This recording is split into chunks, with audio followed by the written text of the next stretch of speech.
भवताराध सारार्थम सर्वस्वात्मने नमः। नमः पंकजनाभाय भूत सूक्ष्मेन्द्रियात्मने वासुदेवाय शांताय कुटस्थाय सुरोचिते संकर्षणाय सूक्ष्माय दुरंताय अंतकाय च नमो विश्वप्रबोधाय प्रद्युम्नाय अंतरात्मने नमो नमो अनिरुद्धाय ऋषिकेशेन्द्रियात्मने नमः परमहंसाय पूर्णाय निभृतात्मने। कहे कि हे प्रचेता लोग तुम इस मंत्र का कि भगवान की स्तुति का निरंतर जाप करो, तुम्हारा कल्याण हो जाएगा। इस तरह से आशीर्वाद दे करके भगवान महादेव अपने धाम को चले गए। इसके बाद नारद जी जाते हैं, कहते हैं कि मैं राजकुमारों, मैं तुम्हें जो यह परम पुरुष परमात्मा का पुरुष सुनाया, एकाग्र चित्त से जपते हुए महान तपस्या करो। तपस्या पूर्ण होने पर तुम इसी से तुम्हें अवश्य फल प्राप्त हो जाएगा। विदुर जी, इस प्रकार भगवान शंकर ने प्रचेता को उपदेश दिया। फिर प्रचेताओं ने शंकर जी के बड़े भक्ति भाव से पूजा किए। सब के सब प्रचेता जल में खड़े खड़े भगवान रुद्र के बताए हुए स्तोत्र का जाप करते हुए 10,000 वर्ष तक तपस्या किए। और इन दिनों प्राचीन बरही चित्त कर्म कांड में बहुत रम गया था। और अध्यात्म विद्या विशारद परम कृपालु नारद जी ने उपदेश दिया। उन्होंने कहा कि हे राजन, इन कर्मों के द्वारा तुम अपना कौन सा कल्याण करना चाहते हो? इस दुख के आत्यंतिक नाश और परमानंद की प्राप्ति का नाम कल्याण है। तब वो कर्मों से, सभी कर्मों से नहीं मिलता है, एकमात्र भगवान में लीन होने से ही मिलता है। राजा ने कहा, हे महाभाग नारद जी, मेरी श्रुति कर्म में फंसी हुई है, इसलिए मुझे परम कल्याण का कोई पता नहीं है। आप मुझे विशुद्ध ज्ञान का उपदेश दीजिए। तब नारद जी ने कहा, भो भो प्रजापते राजन, पशून पश्य त्वयान्वे संज्ञापितानि संघवेषु सहस्रशः। देखो हे राजन, तुमने यज्ञ में निर्दयता पूर्वक जिन हजारों पशुओं को बलि दिया है, उन्हें आकाश में देखो। ये सब तुम्हारे द्वारा प्राप्त हुए पीड़ाओं को याद करते हुए बदला लेने के लिए तुम्हारी बाट देख रहे हैं। जब तुम मरकर परलोक में जाओगे, तब ये अत्यंत क्रोध में भरकर तुम्हें अपने लोक से सिंहों से छेदेंगे। इसलिए किसी जीव को मारना उत्तम नहीं है। एकमात्र तुम भगवान का ही चिंतन करो, तब तुम्हारा कल्याण होगा। नहीं तो तुम्हारा पुरंजन की तरह ही लीला होगी। राजा पुरंजन एक थे। वो जंगल में घूमते घूमते एक सुंदरी को देखा। अकस्मात उधर चली आ रही थी। उसके साथ 10 सेवक थे, जिनमें प्रत्येक 100 नायिकाओं का पति था। एक 5 फन वाला सांप उसका द्वारपाल था, वही उसकी सब ओर से रक्षा करता था। वह सुंदरी भोली भाली किशोरी थी और विवाह के लिए वो उत्तम पुरुष की खोज करती रही। उसकी नाक बहुत ही सुंदर थी। वह गजगामिनी बाला, किशोरावस्था की सूचना देने वाले अपने गोल गोल समान और परस्पर सटे हुए स्तनों को लज्जा बस बार बार अंचल से ढकती जाती थी। उसकी प्रेम से मटकती भौं और प्रेम पूर्ण तिरछी चितवन के बाण से घायल और वीर पुरंजन लज्जायुक्त मुस्कान से और भी सुंदर लगने वाली उस देवी से मधुर वाणी में कहा, तुम कंजल पलासाक्षी कस्यासे कुता सते कि मुमा पश्य पुरे विश्य किम कीर्ति सांस में। हे महादेवी, तुम कौन हो? कहाँ से आई हो? क्या तुम्हारी इच्छा है? हे सुंदरी, तुम तो साक्षात लज्जा देवी हो, अथवा रमा उमा या ब्रह्माणी में से तो कोई नहीं हो। यहाँ वन में मुनियों की तरह एकांतवास करके क्या अपने पति देव को खोजती हो? तुम्हारे प्राणनाथ तो तुम्हें उनके चरणों की कामना करते होंगे, तुम तो पूर्व काम लग रही हो। नारद जी कहते हैं कि जब इस तरह से कहे तब बीरवर राजा पुरंजन अधीर होकर के इस प्रकार याचना की। तब वह सुबाला हंसते उनका अनुमोदन किया और कहने लगी, हे नरश्रेष्ठ, हमें अपने उत्पन्न करने वाले का ठीक ठीक पता नहीं है और न हम अपने या किसी दूसरे के नाम या गोत्र की जानती हो। बीरवर, आज हम सब जो है इस पुरी में हैं, इसके सिवा मैं और कुछ नहीं जानती। हे शत्रुदमन, आप यहाँ पधारे, यह मेरे लिए सौभाग्य की बात है। आपका मंगल हो। और आपको विषय मोह की इच्छा है, उसकी पूर्ति के लिए मैं अपने साथियों सहित सभी प्रकार के भोग प्रस्तुत करती रहूंगी। इस तरह से पुरंजन से उसका विवाह हो जाता है। नारद जी कहते हैं, राजन, इस तरह से गंधर्व विवाह करके उन स्त्री पुरुषों ने इस प्रकार एक दूसरे की बात समर्थन किया और 100 वर्षों तक उस पुरी में रह करके आनंद लिया। गायक लोग सुमधुर स्वर में जहाँ तहाँ राजा पुरंजन की कीर्ति को गाया करते थे। जब ग्रीष्म ऋतु आती तब अनेकों स्त्रियों के साथ सरोवर में घूम करके जल क्रीड़ा करता। उस नगर में जो 9 द्वार थे, उनमें से 7 नगरी ऊपर के, 2 नगर नीचे के। उस नगर का जो कोई राजा था, उसके पृथक पृथक देशों में जाने के लिए ये द्वार बनाए हुए थे। पुरंजन नगर यही है, हमारे जो शरीर की रचना है, इसी में 9 दरवाजे हैं। इसका अर्थ यही हुआ। ये काया कुटिया निराली, जमाने भर से 9 दरवाजों वाली, जमाने भर से काया कुटिया निराली, जमाने भर से 9 दरवाजों वाली हो, जमाने भर से।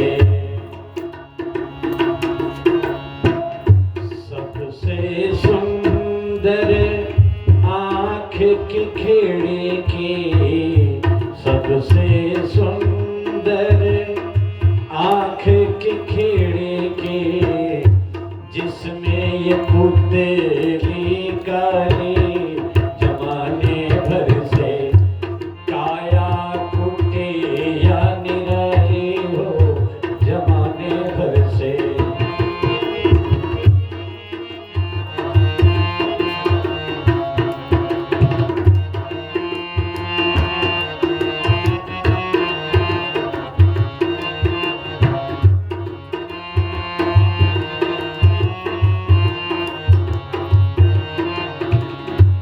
सुनते श्रवण नासिका सूंघे, सुनते श्रवण नासिका सूंघे, पग चाल चले मत वाली जी, जमाने भर से काया कुटिया निराली हो, जमाने भर से।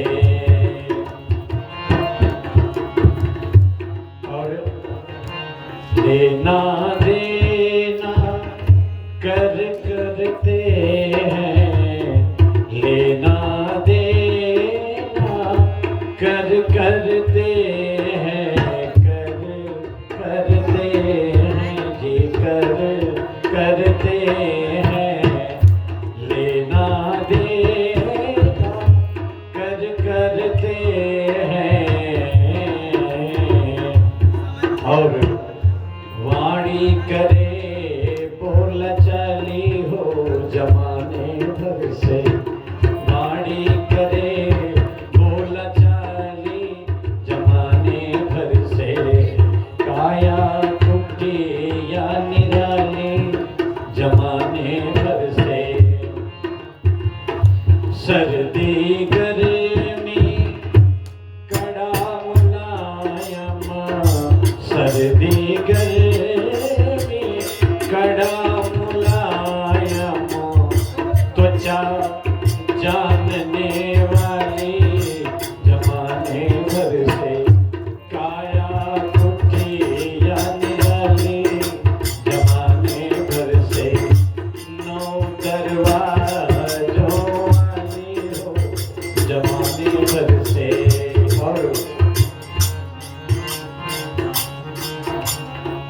इस कुटिया का सहज किराया, इस कुटिया का सहज किराया,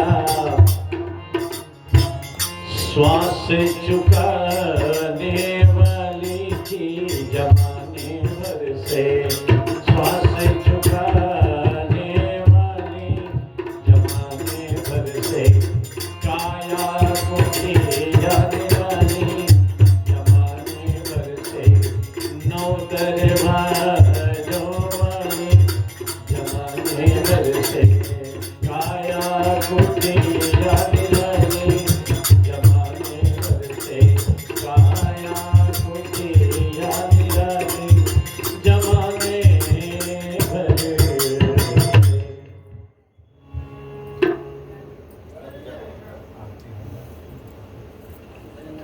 So this that I